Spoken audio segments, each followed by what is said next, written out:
Através do ato institucional número 1, os militares e civis afirmavam realizar na sociedade brasileira uma autêntica revolução vitoriosa, que traduzia o interesse e a vontade da nação.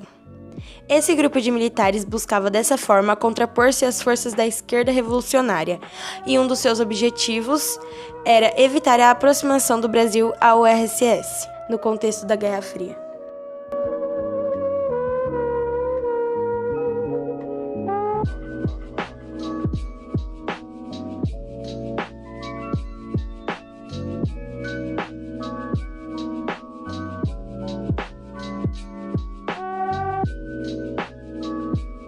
O ato institucional número 1 deixava claro que os militares não deixariam o poder nas mãos dos civis que os apoiaram no golpe de 31 de março de 1964.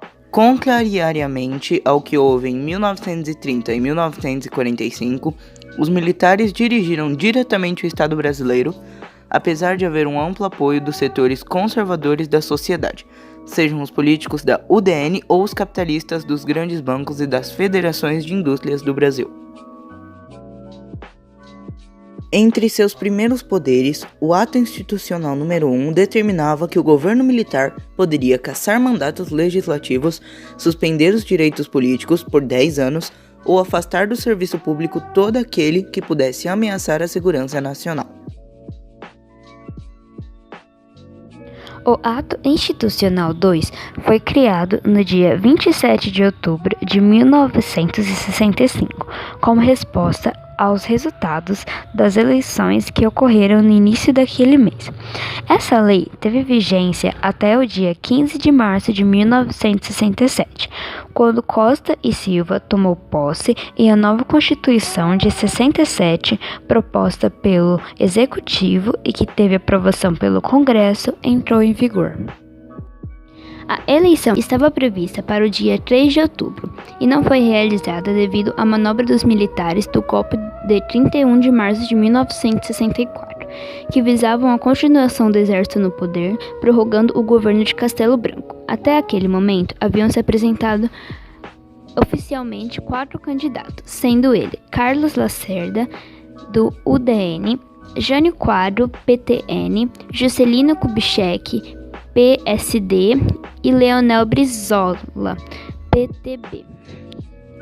Na Constituição de 67, embora tenha mantido a separação dos 3 poderes, executivo, legislativo e judiciário, o poder de decisão estava concentrado no poder executivo. Assim, os principais pontos da Constituição de 67 foram o presidente ser eleito de forma indireta por um colégio eleitoral em sessão pública para o mandato de 4 anos, a cassação e suspensão de direitos políticos, determinava eleições indiretas para governadores e prefeitos, instituía a pena de morte para crimes contra a segurança nacional, restringia o direito de greve, aumentava a justiça militar, entendendo o foro especial a civis. Dentro do Ato Institucional 2 estão presentes os 3 poderes, sendo eles o Poder Legislativo, o Poder Executivo e o Poder Judiciário. O Poder Legislativo é o poder exercido pelos senadores e deputados e os vereadores. O Poder Executivo, ele se refere ao poder exercido pelo presidente, governadores e prefeitos. O Poder Judiciário é o poder exercido por magistrados nas diversas instâncias da justiça. Eles são responsáveis por aplicar e garantir o cumprimento das leis.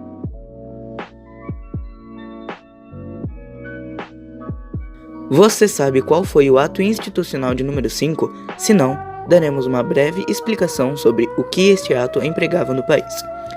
No dia 13 de dezembro de 1968, o então presidente, general Arthur da Costa Silva, editou o ato institucional de número 5, considerando o golpe dentro do golpe, porque deu uma série de superpoderes ao governo federal. O documento suspendeu a concessão do habeas corpus em casos de crimes políticos, proibiu qualquer reunião política sem autorização da polícia, decretando toque de recolher e permitiu ao presidente exonerar qualquer servidor público considerado subversivo.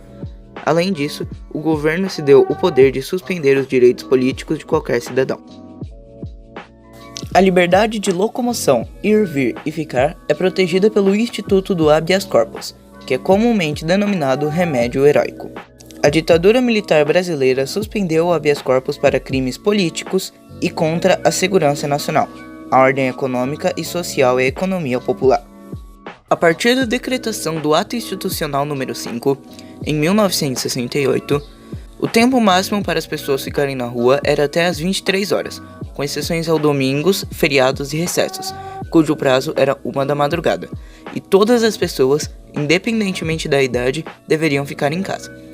A chamada polícia patrulheira capturava as pessoas que não respeitavam os horários e as levava à delegacia ou em algum centro de comando militar, onde eram mantidas até no máximo às 5 horas da manhã. O estado de sítio é um instrumento burocrático e político sobre o qual o chefe de estado, que no Brasil é o presidente da República, suspende por um período temporário a atuação dos poderes legislativos, deputados e senadores, e judiciário.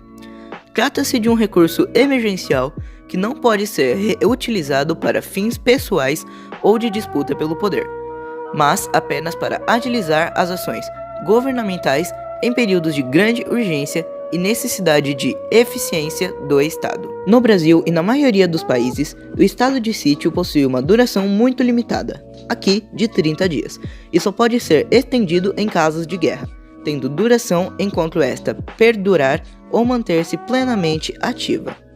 A tortura foi um dos mecanismos da repressão e do autoritarismo da ditadura militar. A tortura era realizada principalmente contra opositores do regime, pessoas que, na ótica dos militares, eram vistas como subversivas.